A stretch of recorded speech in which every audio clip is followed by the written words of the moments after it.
देखिए 7 चरणों में पहला चुनाव हुआ था, 2017 में भी 7 चरणों में चुनाव हुए थे और 11 मार्च को फैसला आया था और 18 मार्च को मुख्यमंत्री पद का शपथ लिया था योगी आदित्यनाथ ने। बीच में होली पड़ी थी मुझे याद है, और 18 मार्च को दोनों डिप्टी सीएम और पूरे मंत्रिमंडल के साथ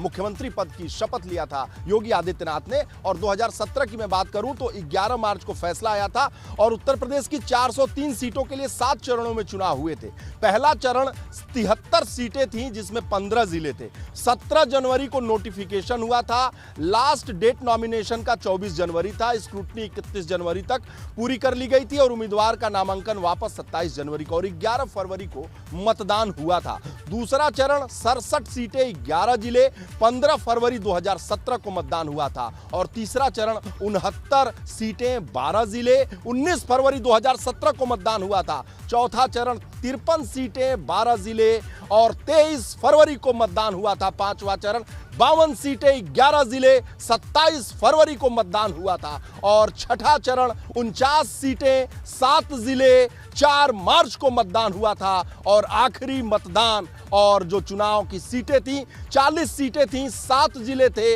8 मार्च को मतदान हुआ था और 11 मार्च को फैसला आ गया था। 18 मार्च को योगी आदित्यनाथ के नेतृत्व में भारतीय जनता पार्टी की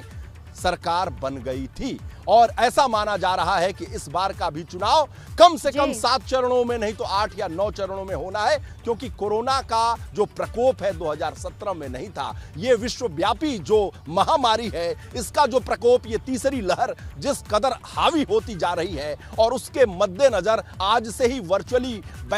वर्चुअली मीटिंग शुरू हो गई है राजनेताओं की। प्रियंका गांधी को देख लीजिए, आम आदमी पार्टी के संजय सिंह को देख लीजिए, आज वर्चुअली संबोधित कर रहे हैं, यानी जनसभाओं से दूर जा रहे हैं और लोगों की भीड़ से दूर जा रहे हैं, जनता से दूर जा रहे हैं, यानी प्रकोप बढ़ता जा रहा है और आंकड़े लगातार बढ़ते जा रहे हैं। आंकड़े तो ये बता रहे हैं कि जो पहली लहर थी, जितने लोग उसके प्रकोप में आए थे, उससे तो 12-13 दिन के अंदर उतने लोग प्रकोपित हो चुके, यानी उसके आवेश में आगोश में आ चुके। तो ऐसे में जो चुनाव आयोग है सबसे ज्यादा इसकी भी हिमायत कर रहा है और मुझे याद है कि जब चुनाव आयोग की अभी बैठक हुई थी, क्योंकि बार-बार हम यही कह रहे हैं कि एक अच्छे माहौल में कैसे इलेक्शन हो ये सुनिश्चित करना भी चुनाव आयोग के सामने बहुत बड़ी चुनौती है और इसीलिए कहा जा रहा है कि इस बार हो सकता है उत्तर प्रदेश में पहली मर्तबा 8 चरणों में मतदान करवाए जाए। उत्तराखंड का रुख कर लेते हुए अजीत जी वहां से लगातार बने हुए। अजीत जी देखिए, ये पहली मर्तबा होने जा रहा है जब उत्तराखंड में भी अगर ये होगा ऐसा, अभी तो हम कह रहे हैं कि हो सकता है, अगर ऐसा होगा तो पहली मर्तबा ही होगा, जैसे कि पहले भी जानकारी आप दे रहे थे कि 2 चरणों में मतदान उत्तराखंड में करवाए जाएंगे।